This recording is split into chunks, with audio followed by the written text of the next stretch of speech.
विशेष तमने कहूं कि आज कंपनी ने पैसा फेंको तमाचा देखो आज कंपनी ने 2023 में 3000 करोड़ नो कॉन्ट्राक्ट मुंबई मेट्रो स्टेशन नो मळ्यो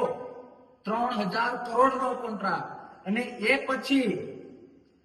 एक कॉन्ट्राक्ट मळ्या पछी हवे तमारी आंखो खुली जशे फरीथी 140 करोड़ ना इलेक्टोरल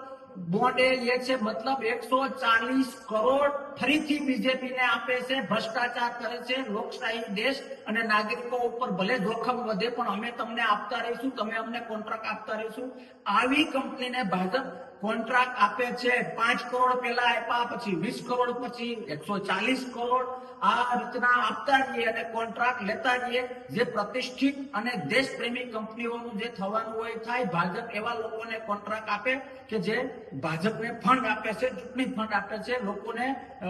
અથવા તો ચૂંટણીઓમાં જેમ તેમ કરીને લોકશાહીને ગેરમાર્ગે દોરવા માટેના કામ ધંધા થાય છે એથી વિશેષ ઓગસ્ટ 2023 માં કંપની પર સીબીઆઈ ઇન્ક્વાયરી પણ બેઠી છે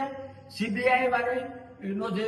નિર્ણય છે ઘણું બધું આમાં ગફલત ચાલે છે એવું પણ બહાર આવ્યું છે પણ સરકાર ભાજપની રહેબરાહે अपडेट क्या जोवा मळतुं नथी हूँ मीडिया ने पण प्रार्थना करूं छुं कि आ अपडेट मेळवशो तो खूब ताकतवाળી माहिती मळशे जे लोकशाही अने देशना हितमां हशे ए मेटर आजनी तारीखमां पण चालू छे विशेष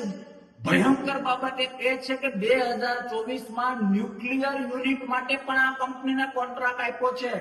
રૂપિયા ખવડાવીને કોન્ટ્રાક્ટ લીધો છે અથવા તો રૂપિયા લઈને ભાજપે કોન્ટ્રાક્ટ આપ્યો છે વિચારજો બેસીને કે ન્યુક્લિયર યુનિટને કદાચ કઈ થયું તો દેશનું શું થશે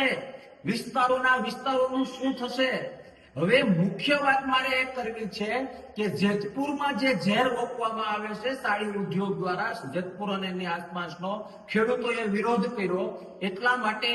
ક્યાંક ને ક્યાંક નાનો મોટો રેલો આવ્યો એટલે જેતપુરથી એ ઝેરને દરિયામાં ફેંકવા માટે અંદાજે 700 કરોડની આસપાસનો કોન્ટ્રાક્ટ આ કંપનીને આપવામાં આવ્યો છે મેગા એન્જિનિયરિંગ કંપનીને હવે વિચારો કે એનો ભૂતકાળ આટલો ખરાબ છે અને ક્યાંક ને ક્યાંક ફંડની લાલચમાં બીજેપી દ્વારા આ કંપનીને કોન્ટ્રાક્ટ આપવામાં આવ્યો છે ભવિષ્યમાં એ રૂપિયા આપીને લીધેલા કોન્ટ્રાક્ટ વાળી કંપનીએ બનાવેલી પાઇપલાઇન જો ક્યાંય લીકેજ થશે કે બ્લાસ્ટ થશે તો હજારો ખેડૂતો 1000 એકર જમીનો બધું ભસ્મીભૂત થઈ જશે